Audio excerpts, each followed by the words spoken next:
សួស្តីទីនេះគឺជាពោះទន្លេហើយមកឃុំសម្រាប់ឃុំកូនសម្រាប់មួយចាំមើលបានត្រីប៉ុណ្ណាចាំមើល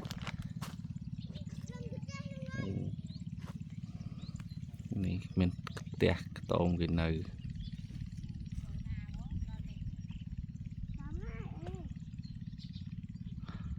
នោះព្រៃខ្ពស់អស់ហ្នឹងទៅខែទឹកលិចអត់មានសល់ចង់ទេគឺលិចបាត់ទាំងអស់នេះឈើអស់ហ្នឹងគឺអត់នៅខែវស្សាគឺលិចអស់ហើយតែឥឡូវខែប្រាំងគឺវាមើលទៅដូចជាធម្មតាលាស់ស្លឹកខៀវខ្ចីនេះធំណាស់ហើយជួរខាងនោះចាំមើលទៅប៉ុណ្នេះចាំថតមើលជួរខាងនោះគឺធ្វើស្រូវប្រាំងជាជនគាត់ធ្វើស្រូវប្រាំងលក្ខណៈគ្រួសារម្នាក់តិច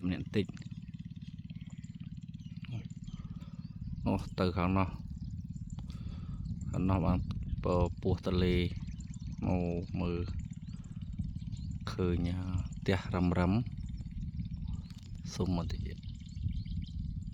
ក្នុងផ្ទះបដែតទឹកឆ្ងាយ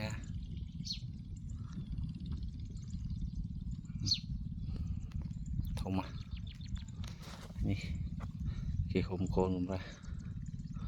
លក្ខណៈគ្រួសារលួចហុំឯងហុំមកស្រួលហើយគេដេញចាំទៅអូនោះតើនោះមានកណោតមានអីទៀតអាយ៉ាអូកណោតហុំបើកំពងទឹកមកមកខាងនោះក៏ធ្វើស្រូវអូស្រូវបែកទុំហើយណា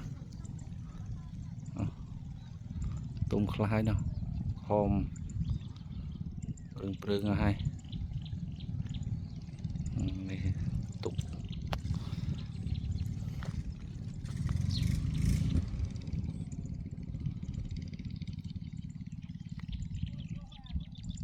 ចាំមើលបានប៉ុណ្ណាចាំមើលតិចទៀត